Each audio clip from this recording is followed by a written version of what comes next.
Welcome back to A Sharp. It's you. fantastic for you to have allowed us to come back in and kind of do this whole process again.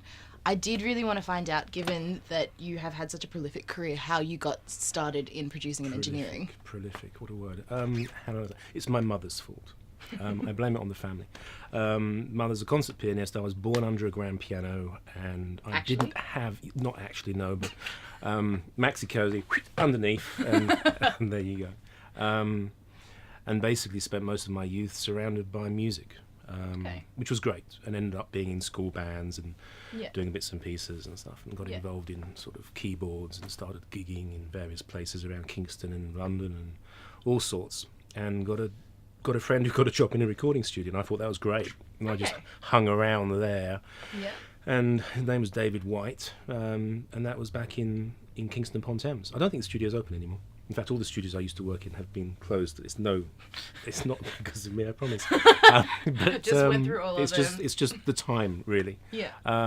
So we had a good start at BB Recording Studios, and I loved it. And I just hung around and washed up coffee cups and stayed there until 3-4 o'clock in the morning, and then went to work. Yeah, Mum said, "Where are you?" I said, "I'm in the studio." "God, you treat the house like a hotel," which I actually say to my children, my daughters these days.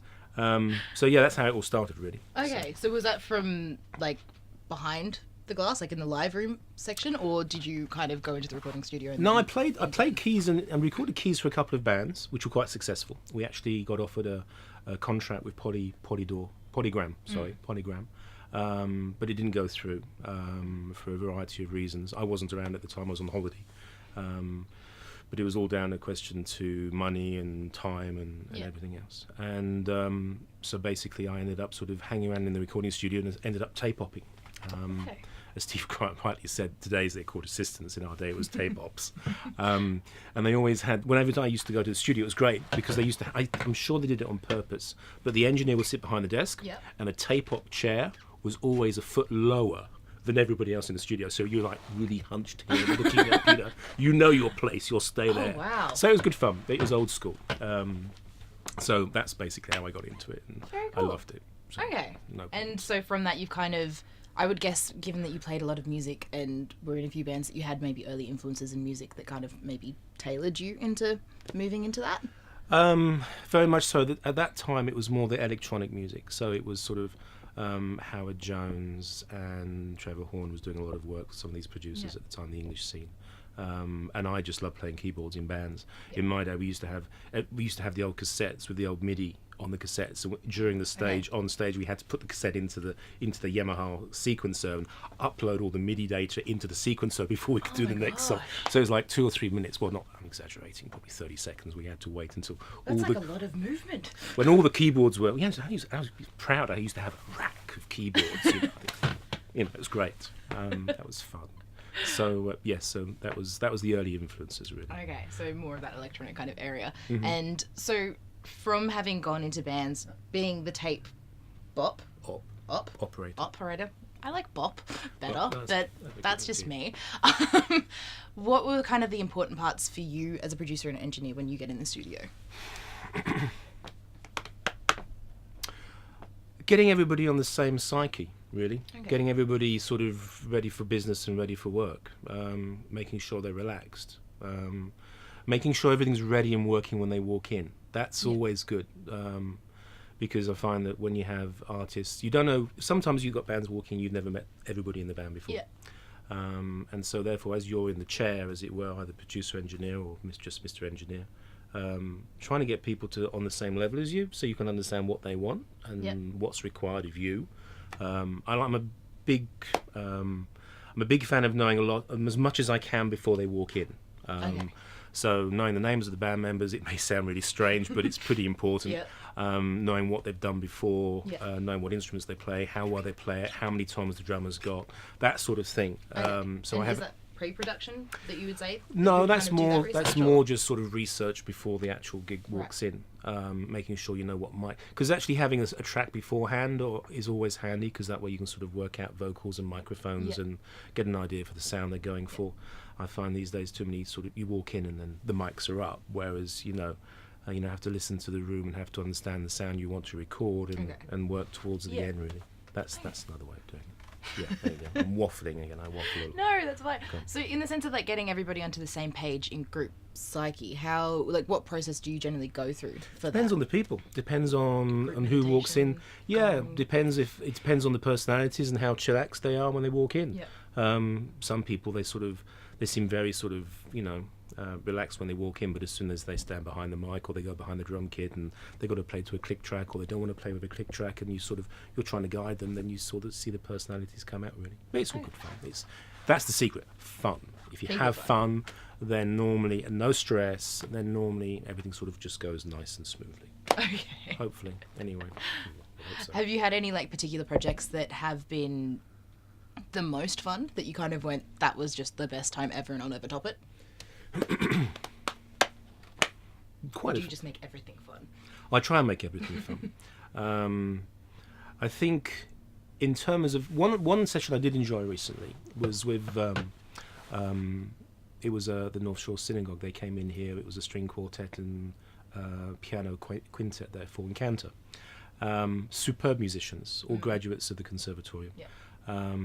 And it was like the score on the desk, and it's like old school pencil and rubber, and you're sort of working out the notation and work. That was great fun. That's one side of things that I do like. And on the other side of things, you can get like a young band coming in off the street. I shouldn't say that. Yes. Get a young band off the street. A young band who've got a dream of going somewhere, and they're trying their hardest. Yeah. And then you sort of point out something to them, and they like it, and it sort of takes off in a new direction, and they're all enthralled. I've had that recently as well with another band, which is all good fun. Yeah.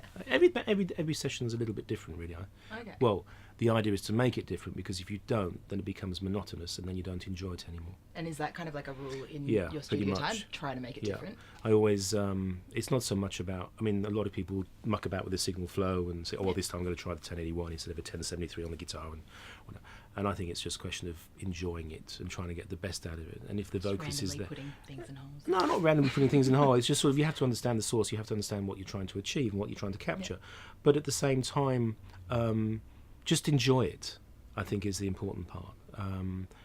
Because if you enjoy it, then everybody else is relaxed. Yeah. There's nothing worse than having somebody sitting in the chair saying, oi, shh, I can't hear, because you've got people behind talking, as it were. I find that disingenuous, really. But, no, enjoyment is the most important thing. Okay. Just chillax. So, do you have like maybe general session rules other than just enjoyment? Like, when people are recording, everybody does have to be quiet, or that if people are stressed, they should take it to the next room, or... No, like, not really. I'm not. I'm I can be an old fart sometimes as well. I'm not afraid of turning around to somebody and saying, "Oi," Yeah. we're trying to record it. And do you think like having that kind of authoritarian You have kind to of side control to the it session. is also very important? Yeah, because you're working against the clock. Yeah. A day is a day. I mean, I'm not particularly worried if a day's 8 hours, 10 hours, 12 hours, or 14 hours if the ears keep up.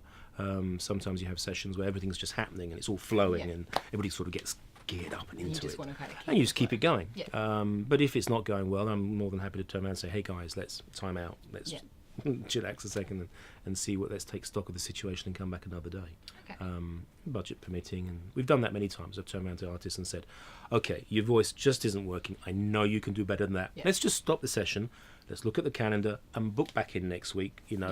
We've got some time coming up. We'll find another space for you. Because at the end of the day, what's important is whoever walks out of that door at the end of a session is, one, happy with what's happened, has enjoyed it, has got the product they want, and is going to turn around and say, wow, that was a really good session. I mean, recently we had a really good band, a very successful band. They've had more hits in Australia than any... more top 40 hits in Australia than any other international or national band, and they came in here recently. And at the end of the session, one of the head members of the band turned around and said, "That has been one of the most enjoyable and productive recording sessions I've ever had." That must feel pretty good. That's cool. I like that. I'm still pretty chuffed. Patting on the back. That's great. Amazing. All good fun. That's good. So that's the secret, because afterwards, word of mouth, and I just want people to come in here and be happy and enjoy themselves. You can't get a better kick out of that than that. Yeah, no, of course not. So considering that you do, like, you work with a lot of different genres, do you have a particular genre that you love producing that you kind of like, you've got to sink my teeth into? No, not at all. Anything that tickles my fancy, really.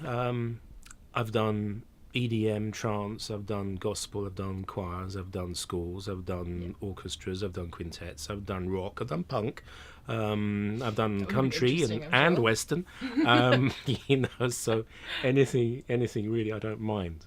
What I get out of it is there's always something in the music that sort of, you listen to it, that's really cool. That could be a bass line, it could be a vocal line, or, I had Worship Mob come in here a few weeks ago, and they had this singer come down from Brisbane. She's got a superb voice. Yeah. And I was sitting here, one of the lead guitarists, and she just hit this line, and she went straight up to the note, hit the note, and just the way she weaved her way down was beautiful. And I'm sitting there thinking, I'm actually being paid to record and listen to this. And if you get into that situation, then you've won. Sweet. Yeah, you're doing what you like. I'd hate to do something I didn't like. I've done it before, so I know what it's like. So I can say I don't like doing it. I don't like doing that. So no, but being paid for what you do and what you enjoy doing is fantastic. I've always wanted to own a recording studio, ever since I was like 18 years old. And I tried to raise money back then to do it. It never happened. It took me a few years to get there, but finally we got here.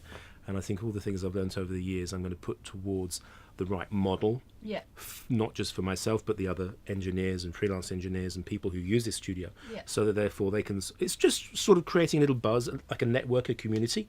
I find studios can be very insular and secular in the way we're not telling you who's been to us. And what I'm trying, I'm sort of more open with that. We've recently done a sistership with Ginger Studios in Melbourne.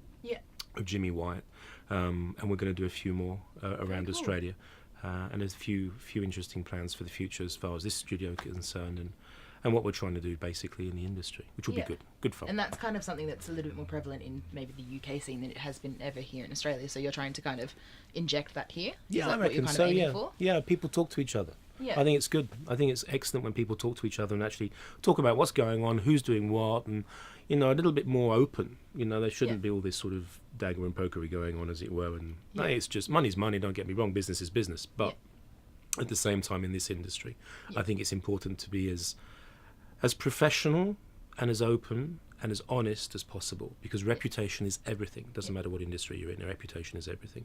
If you're going to do something, do it properly. If you can't do it, then say you can't do it, or try and get support so that you are able to do it. Yeah, find the people that do know. Yeah, that's it. Yeah. Absolutely so. And is that a big challenge in trying to establish something like that, where it's open and honest? Is that there is that kind of... No, because it comes from the people. It comes from the ethos. It comes from the people who work in the business. If the people in the business think and breathe that way, then they will be that way. The business will be that way. And all you want is just a group of like-minded individuals who just love music, who want to produce music and work with musicians.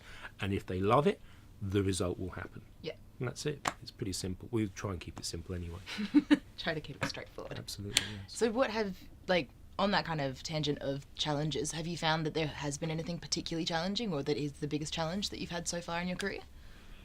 No, I don't think so. I mean, I don't think there have been any massive challenges.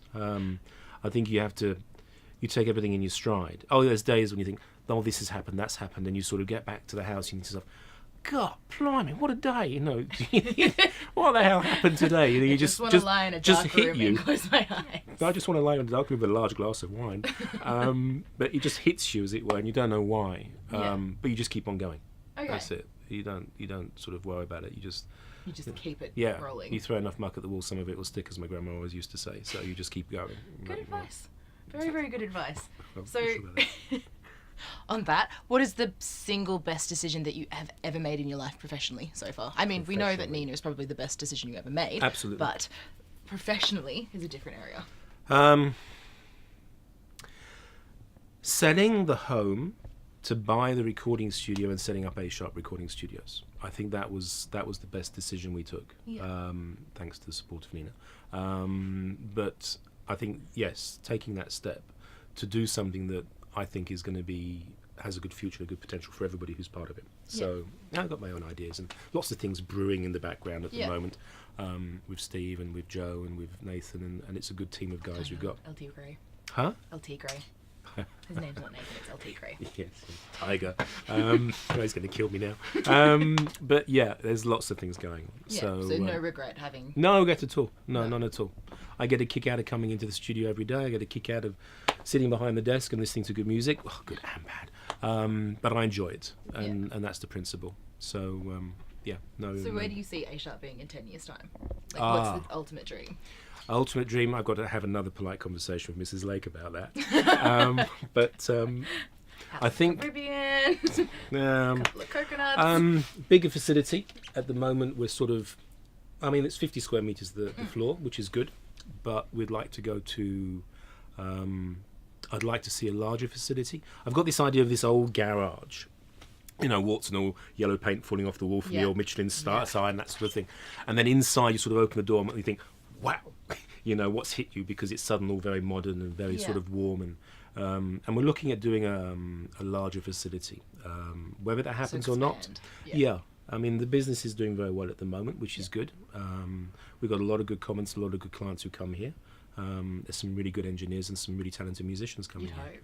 Well, absolutely, I should hope so with this place. So we'll see how it goes. But ultimately, in the next couple of years, then we'll build up and see. There's a couple of ideas brewing.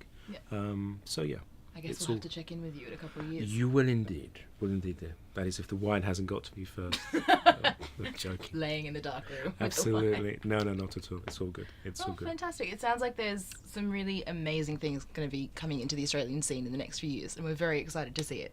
So it's a date in 2 years' time. We're doing this again. Done. Yeah. Brilliant.